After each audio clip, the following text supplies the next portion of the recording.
Yo, what is going on, everyone in the XRP community? Hope you guys are having yourselves a fantastic day today, as usual.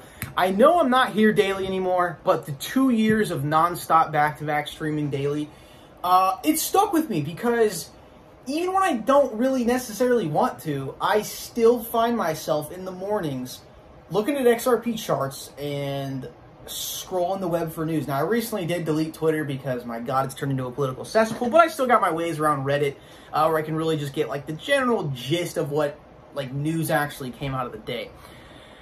Now, I've been caught by surprise today, and this really kind of got me excited, and I want to make a video about it, because the reason I really stopped making content was because it got so repetitive and for the most part, kind of an echo chamber, and it's, yeah, okay, an exchange here adds XRP, okay, a little this, but what I kind of like about making these sort of intermittent videos is that it's like nothing comes out good every single day, right?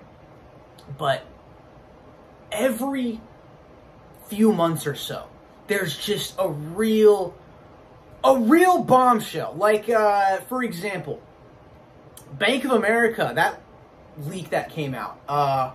Wow. Still haven't commented on it or, you know, made an official press release or even discussed the matter at hand.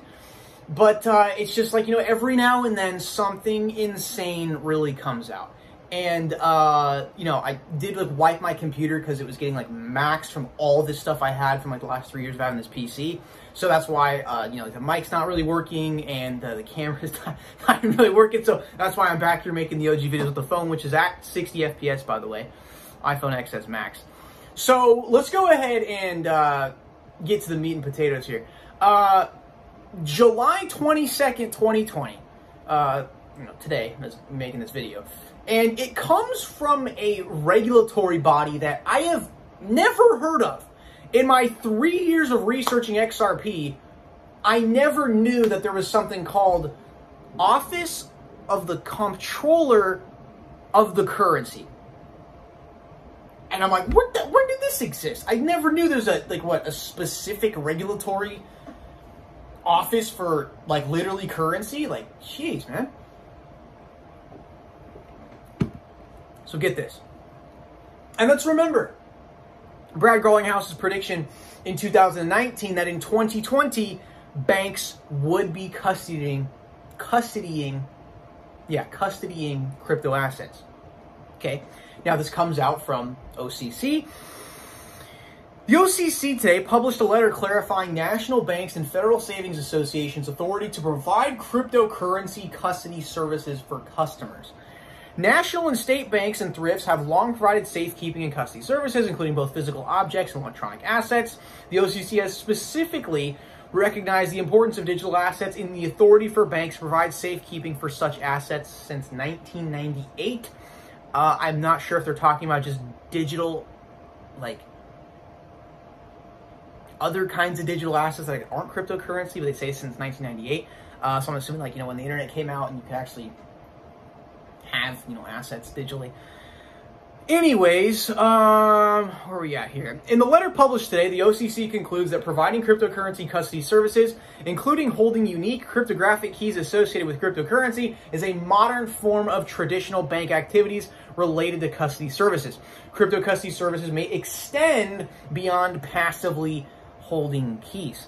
Extend beyond passively just holding keys. So that's, you know what that means? It's not only, hey, we're not just going to hold your crypto, but I believe the banks are going to get to a point where it's like, hey, would you like to take a look at some of our cryptocurrency services that we offer?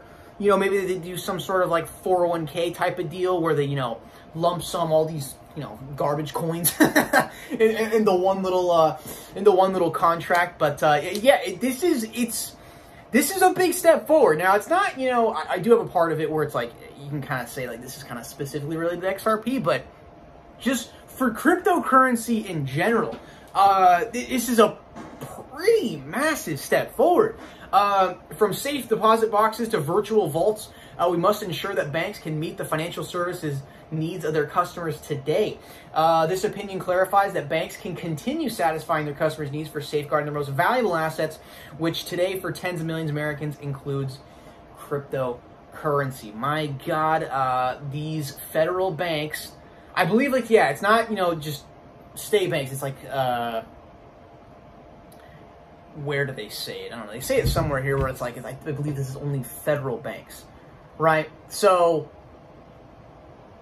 geez, it's just all of a sudden, like, out of nowhere. I mean, the price is just sitting at 20 cents, which is the most boring region. I mean, at least when it's down to, like, the teens, it's at least interesting because it's volatile.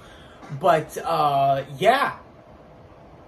Dude, these banks can now, as of today, custody digital assets. And what I find interesting is that I remember a few weeks ago, something came out about Bank of America saying that, hey, you know, we're now going to consider cryptocurrency a cash equivalent. And it was kind of odd because we're like, wait, why'd you just come out and say that? But it seems like there was something in the works here with the OCC, which now, yeah, these banks can now custody cryptocurrencies. Guys, oh my God, talk about a big step forward. Not saying insta-moon or something, but, I mean, talk about a big step forward. And in a few weeks, I wonder if this has anything to do with, like, a few weeks ago when it was confirmed that PayPal was going to be coming out and selling cryptocurrency to 300 million plus clients.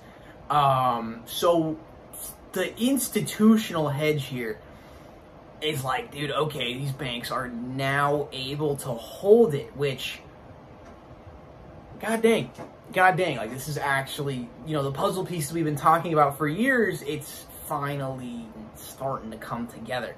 Now, I can't help but acknowledge that PolySign did confirm they were going live this year, 2020, and to be honest, I mean, I believe PolySign is, like, one of the only companies out there that are focusing on institutional custody of cryptocurrency. Like, I know there's other exchanges out there working on it, but I mean, it's literally a company built around just that.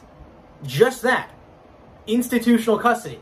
So, we really haven't heard anything from Ripple yet, because this news just came out about 5-6 hours ago. Haven't heard anything from PolySign. But, yeah, it's like, dude, PolySign, they've been working on this forever for institutional custody, because that was kind of like the biggest concern. Was like, okay, how the hell do we hold these things and not, you know, freaking losing to Chinese hackers overnight? And, ooh, man, and the PolySign website's looking a lot better. Yeah, so the CEO is Jack McDonald, previously CEO of Conifer Financial Services, grew assets under, not management, AUA, from $5 billion to $125 billion. Vice Chairman Tim Keeney, retired Vice Chairman of Bank of New York Mellon. Like, you're telling me these guys that are previously in the banking industry, like Jack McDonald, the CEO of PolySign here, right? He was a former UBS executive. And this other guy, Tim Keeney here, was a retired vice chairman of Bank of New York Mellon. So you're telling me executives from Bank of New York Mellon and UBS are just going, yeah, screw working with these banks, and we'll just go with this little, you know, PolySign company that's doing nothing. It's like, no, I think there's something in there with PolySign that really makes them go like, okay, wow, yeah, this is something to pay attention to. So, guys, Brad Garlinghouse's prediction actually came to fruition. And as of today, banks can custody digital assets. And I got a sneaking suspicion it's got a lot to do with PolySign, considering this has been in the works for about 2 years now. So, on the XRP charts, I mean, daily chart, what, double bottom, going after the 20.5 cent resistance. I don't know, guys, at this point, I mean, it's like, I'm not going to be disappointed if it drops. But I will be genuinely surprised if we can actually get back to the, like, 30 to 50 cent level here this year, hopefully. Because shit's been boring.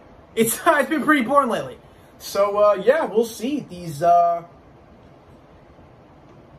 just another step forward. It is another step forward to a fully digital currency-based infrastructure to take over the globe.